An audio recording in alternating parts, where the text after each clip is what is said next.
माँ सरस्वती के चरणों में सादर नमन। आज की इस वीडियो को मैं माता सरस्वती को प्रणाम करते हुए प्रारंभ कर रही हूँ। प्यारे बच्चों, पिछले वीडियो में मैंने आपको प्री एक्लेम्पसिया के बारे में बताया था।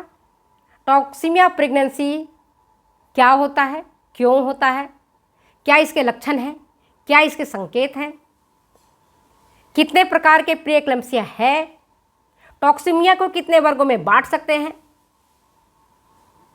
कब कहेंगे कि गर्भवती माता प्री एक्लेम्प्टिक है, इसके बारे में मैंने पिछले 2 वीडियो में डिटेल्स में बताया है। आज के इस वीडियो में मैं आपको प्री एक्लेम्पसिया के ट्रीटमेंट के बारे में बताऊंगी। उसका प्रबंधन कैसे करेंगे, उसका उपचार कैसे करेंगे, माता को कैसे हम प्री एक्लेम्पसिया से बचाएंगे, इस पर हम चर्चा करेंगे। क्योंकि बीमारी तो हो गई है, गर्भावस्था में जो बीमारी होनी थी प्री एक्लेम्पसिया का हो गया है। चाहे वो स्ट्रेस के कारण हुआ हो, चाहे वो गर्भवती माता के मोटापे के कारण हुआ हो, अथवा कोई अन्य कारण रहा हो। लक्षण बता ही दिए थे। उल्टी होता है, शरीर में सूजन आ जाता है, ब्लड प्रेशर बहुत हाई हो जाता है, आंखों के आगे अंधेरा छा जाता है, चक्कर आने लगते हैं, नींद नहीं आती है, पेशाब से प्रोटीन ज़्यादा मात्रा में निकलने लगता है। ये सब तो प्री एक्लेम्प्टिक लक्षण है। अब हम ये देखेंगे कि बीमारी तो हो गई, इस पर काबू कैसे पाएं, उसका हम उपचार कैसे करें। तो देखो, प्री एक्लेम्पसिया का जो उपचार है, सबसे पहले तो कोई भी बीमारी होती है 3 चीज़ पर बिल्कुल ध्यान देना चाहिए। कोई सा भी बीमारी हो, याद रखो 3 चीज़ तो होनी चाहिए। पहला रेस्ट, आराम, पूरा आराम। दूसरा आहार, और तीसरा निद्रा, कंप्लीट स्लीप, पूरी तरह से नींद। ये 3 चीज़ तो किसी भी बीमारी के लिए कहीं भी देखोगे तो ये जो 3 चीज़ें हैं उपचार का, पहला 3, आराम, आहार और निद्रा, नितांत आवश्यक है। तो जो गर्भवती स्त्री है, अगर वो प्री एक्लेम्प्टिक है तो उसे पूर्णतः रेस्ट करने की इजाज़त मिलनी चाहिए। आज जो महिलाएं हैं, जो पब्लिक सेक्टर में काम कर रही हैं, प्राइवेट सेक्टर में काम कर रही हैं, गवर्नमेंट सेक्टर में काम कर रही हैं, सरकार ने इस चीज़ को पहचाना है और इसके लिए उन्होंने छुट्टियां दी है, 6 माह की मातृत्व अवकाश, कि अगर किसी भी महिला को अगर ये लक्षण उत्पन्न हो जाते हैं तो कंप्लीट रेस्ट उसको करना चाहिए, पूर्ण आराम उसको दिया जाना चाहिए। आराम करने से काफ़ी हद तक रोगों पर काबू पा सकते हैं। दूसरा, उसका आहार। रोग की स्थिति को देखते हुए, रोग कैसा है उसके अनुसार आहार की व्यवस्था की जानी चाहिए। डाइट की व्यवस्था उसके अकॉर्डिंग होना चाहिए। डाइट में क्या, अलग अलग रोगों में, अलग अलग स्थिति में अलग अलग आहार दिया जाता है। ये आहार नियोजन की बातें हैं। यहाँ पर मैं प्री एक्लेम्पसिया की स्थिति में किस प्रकार के आहार देंगे, तो सबसे पहले प्रोटीन की मात्रा हम कम देंगे। गर्भवती माता को यद्यपि प्रोटीन ज़्यादा चाहिए, उसको स्वयं के बॉडी के मेंटेनेंस के लिए और उसके गर्भस्थ शिशु को बढ़वार के लिए, लेकिन अगर गर्भवती माता प्री एक्लेम्प्टिक है, जब उसके पेशाब से प्रोटीन की मात्रा निकल रहा है, इस स्थिति में प्रोटीन कम से कम दिया जाना चाहिए। जैसे आपको अंडा है, मांस है, मछली है, दाल है, मूंगफली है, ये सब की मात्रा कम की जानी चाहिए, ताकि प्रोटीन कम से कम पेशाब के माध्यम से निकले और कम से कम उसका किडनी डैमेज्ड हो। दूसरा है गर्भवती माता के लिए, ये क्या हम लोगों के लिए भी, कि अधिक तला भुना और गरिष्ठ भोजन बिल्कुल ही वर्जित समझना चाहिए। अधिक वसायुक्त भोजन तो गर्भवती माता को करना ही नहीं चाहिए। ये तो हमें भी नहीं करना चाहिए, क्योंकि यह आगे कोलेस्ट्रॉल को बढ़ाता है। कोलेस्ट्रॉल जहाँ बढ़ेगा वहाँ हार्ट प्रॉब्लम आएगा, फैटी लिवर हो जाएगा। तो वसा कम से कम होना चाहिए, फैट की मात्रा कम होनी चाहिए। तला भुना हुआ जो भोजन है, गरिष्ठ भोजन है, मिर्च मसालेदार भोजन है, वह उसे पूर्णतः वर्जित ही समझना चाहिए। अगर खाने का भी मन करे तो बहुत कम मात्रा में, थोड़ी थोड़ी मात्रा में दे सकते हैं। इसके बाद तीसरा है नींद, निद्रा, नींद। नींद जरूरी है हर एक व्यक्ति के लिए। रोगी व्यक्ति के लिए तो और भी जरूरी हो जाता है कि अगर नींद नहीं आती है रोगी को तो बेचैनी होने लगता है, उल्टियां होने लगती है, चक्कर आने लगता है, घबराहट होने लगता है। तो नींद के लिए, गहरी नींद के लिए प्रीएक्लेम्प्टिक प्रेग्नेंट मदर को डॉक्टर साहब सीडेटिव्स देते हैं जिससे उसे गहरी नींद आ जाती है। और चौथा क्या है, उसको सीमित मात्रा में तरल पदार्थ पीने को देना चाहिए। अब कहोगे कि सीमित मात्रा में तरल पदार्थ क्यों देना चाहिए, प्रश्न ये उठता है। जवाब इसका यह है कि चूंकि प्रीएक्लेम्प्सिया की स्थिति में गर्भवती माता को सूजन हो जाता है, उसके शरीर में बाह्यकोशीय रस है उसकी मात्रा बढ़ जाती है। सूजन की स्थिति में शरीर में पानी भर जाता है, जल भर जाता है, तो कम मात्रा में उसे लिक्विड पदार्थ देना चाहिए ग्रहण करने के लिए। वो भी डॉक्टर की देख रेख में। डॉक्टर जितना असाइंड करते हैं कि इतना उनको पानी पीना है, इतना ही उनको दूध देना है, आधा लीटर ज़्यादा उनको दूध दे सकते हैं, क्योंकि ये तो जटिलताएं हैं जो गर्भवती माता के साथ साथ उसके गर्भ शिशु को भी जान के लिए खतरा है। तो ये चीज़ें तो ध्यान रखना पड़ेगा। तो सीमित मात्रा में तरल पदार्थ देना है। चौथा, गर्भवती माता को कम से कम नमक देना है। नमक की मात्रा ज़्यादा नहीं देनी है। क्यों नहीं देनी है? क्योंकि ओडिमा, उसके शरीर में सूजन है, तो जब आप नमक लोगे तो सूजन की मात्रा बढ़ेगी। तो सूजन को कम करने के लिए नमक की मात्रा कम होनी चाहिए। ज़्यादा से ज़्यादा 3 से 4 ग्राम, ज़्यादा करो तो 5 ग्राम। इससे ज़्यादा नमक गर्भवती स्त्री को नहीं देना चाहिए। ऊपर से तो नमक लेकर के खाना तो पूर्णतः वर्जित है। जैसे टेबल साल्ट खाते हैं, ऊपर से सब्जियों में कम नमक पड़ता है, नमक डाल दो, सलाद में नमक डाल दो ऊपर से, नहीं, ऐसे नहीं करना। ऐसा करने से नुकसान होता है।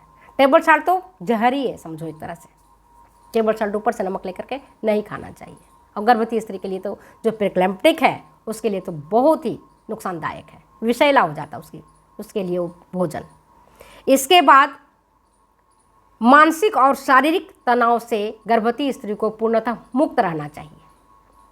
वर्तमान समय में आप देख रहे हो जो आज की स्थितियां हैं उसमें मानसिक परेशानी और तनाव गर्भवती स्त्री को हो जाता है। एक तो सबसे पहले उसके जब पहला बच्चा रहता है उसको समझ ही नहीं आता है कि हमारे पेट के अंदर क्या हलचल हो रहा है, अनुभव होता नहीं है। और जो आज की जो स्थितियां हैं जहाँ पर अकेले पति पत्नी रह रहे हैं, कोई परिवार का दूसरे सदस्य नहीं है, कोई दूसरा रिश्तेदार नहीं है, तो जब उसको थोड़ी परेशानी होती है तो उसको मानसिक परेशानी और बेचैनी भी होने लगता है। तो उसको तनाव से पूर्णतः मुक्त होना चाहिए। आज जो लोग पब्लिक सेक्टर में काम कर रहे हैं या प्राइवेट सेक्टर में काम कर रहे हैं, जो महिलाएं काम कर रही हैं, उसको तनाव बहुत हो जाता है, काम का दबाव भी पड़ता है, तो उससे उसको बचना चाहिए। शोरगुल वाले स्थान से दूर रहना चाहिए, भीड़ भाड़ वाले स्थान से दूर रहना चाहिए। मानसिक शांति के लिए घर का वातावरण भी शांत होना चाहिए, स्नेहपूर्ण होना चाहिए, सौहार्दपूर्ण होना चाहिए। परिवार के सदस्य को चाहिए कि गर्भवती लेडीज़ को, जो लेडी है आपके घर में, महिला है, उसको कोऑपरेट करें। उसको ये नहीं कहें कि अरे ये तो ऐसे ही है, रोज़ का इसका रक्षण है, ऐसे ही करते हैं, जैसा कि जनरली हमारे समाज में देखने को मिलता है, परिवार में देखने को मिलता है कि गर्भवती स्त्री कहती कर उल्टी हो रहा है तो कोई बात नहीं, उल्टी हो रहा है तो हमें भी हुआ था, सबको होता है, ये तो सामान्य सी बात है। ऐसे नज़रअंदाज मत कीजिए, मत करो, ये सही नहीं है। इससे जच्चा बच्चा दोनों को नुकसान हो सकता है। तो जहाँ तक हो सके उसको मानसिक और शारीरिक तनाव से मुक्त रखें। फिर कब्ज से बचाव के लिए मोटे अनाज खाओ, चोकर युक्त आटा लो, छिलके सहित फल लो, छिलके सहित सब्जियां लो। जैसे खीरा है तो लोग छिलके खाते हैं, नहीं खाना चाहिए। एप्पल है, छिलके सहित खाओ। चीकू है, छिलके सहित खाओ। तो कब्ज से बचाव के लिए मोटे अनाज, दलिया, ऐसी चीज़ों को ग्रहण करना है जिससे कि कब्ज नहीं हो। अगर कब्ज भी हो जाए तो पहले तो दुनिया भर की परेशानी चल रही थी, एक परेशानी और हो गई कब्ज की, तो ये भी नुकसान करता है। इसके बाद मूत्र का निष्कासन कम हो जाता है। क्यों होता है कम? क्योंकि पानी कम पी रहा है। पानी तो पेशाब को निकालता है, जितना आप पानी पियोगे उतना पेशाब बनता है। आप खुद ही देखो, सर्दी के मौसम में हम ज़्यादा पानी पीते हैं, ज़्यादा पेशाब बनता है।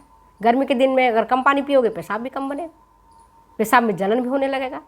तो जितना हम वाटर इनटेक करते हैं उतना ही हमको पेशाब उतना हमारा निकलता है। तो मूत्र का निष्कासन इस स्थिति में क्या होता है? कम हो जाता है। इसके लिए डेली प्रतिदिन एक गर्भवती स्त्री को कितना पेशाब बन रहा है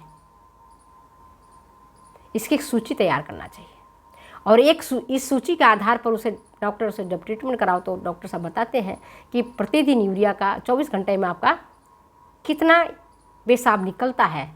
इसकी सूची बना करके आप जब भी डॉक्टर से ट्रीटमेंट के लिए जाएं तो आपके पास अगर सूची रहेगी तो डॉक्टर साहब को दिखाने में आपको सहायता मिलेगा, सरल रहेगा। इसके बाद सोडियम लवण का विस्थापन करना आवश्यक है। सोडियम लवण के विस्थापन के लिए आप मैग्नीशियम सल्फेट और अमोनियम क्लोराइड डॉक्टर साहब के द्वारा दिया जाता है, जिससे कि पेशाब की मात्रा बढ़ जाती है। क्योंकि कम पेशाब होगा तो ब्लड का फिल्टरेशन ठीक प्रकार से नहीं होगा और खून आपका जहरीला हो जाएगा। तो पेशाब बनना चाहिए, इसके लिए सोडियम लवण का विस्थापन किया जाता है। किसके माध्यम से? मैग्नीशियम सल्फेट को दे करके और अमोनियम क्लोराइड को दे करके। और सबसे इम्पॉर्टेंट है रेगुलर हेल्थ चेकअप, नियमित डॉक्टरी जांच और सलाह। प्रेग्नेंट मदर को चाहिए कि अपने स्वास्थ्य के परीक्षण के लिए समय समय पर चिकित्सक के द्वारा दिया गया जो सलाह है उसकी माने और अपना स्वास्थ्य परीक्षण जा करके अस्पताल में करवाए या निजी क्लिनिक में करवाए या उनके कोई फैमिली डॉक्टर हों उनके पास जा करके करवाएं। ऐसा करने से प्री एक्लेम्पसिया पर काफ़ी हद तक काबू पाया जा सकता है और एक गर्भवती स्त्री का जान को बचाया जा सकता है। जहाँ तक कि आप देखते हो कि मातृ और शिशु मृत्यु दर में काफ़ी कमी आई है। क्यों कमी आई है? इसके पीछे रीज़न यही है कि लोग जागरूक हो गए। पहले क्या होता था, बहुत सारी कॉम्प्लेक्सिटीज उत्पन्न हो जाती थी, लोग ध्यान नहीं देते थे और कई बार गर्भ में ही बालक की मृत्यु हो जाती थी या प्रसव के दौरान माता और शिशु दोनों का जान चला जाता था अथवा दोनों में से किसी एक की मृत्यु हो जाती थी, या बच्चा मर गया या माँ मर गई। तो अब चूंकि स्वास्थ्य विभाग में काफ़ी प्रगति हुआ हमारे भारत में आज़ादी के पश्चात, अब इन दशकों में तो बहुत ज़्यादा हुआ है। अब घर पर तो रेयरली ही प्रसव प्रक्रिया की जाती है, बाकी सभी अस्पताल ही जाते हैं जहाँ डिलीवरी होती है और वहाँ से फिर बच्चा अपना घर स्वस्थ लौट आते हैं। इस प्रकार से रेगुलर हेल्थ चेकअप करने से पता चल जाता है कि कौन सी दवाई देनी है, कौन सा उनको खान पान पर किसको कंट्रोल करना है, किसकी बढ़ावा देना है। ये सब चीज़ आपको चिकित्सीय सलाह से मिलती है। तो चलिए आज हम अपने वीडियो को यहीं विराम देती हूँ और गर्भकालीन विषाक्तता के बारे में जो मैंने डिटेल्स बताया है उसको यहीं विराम देती हूँ। फिर मिलती हूँ हम अगले वीडियो में। आपको एक्लेम्पसिया तब बताऊँगी एक्लेम्पसिया क्या होता है। तब तक इजाज़त हो जाने की। Okay, thank you.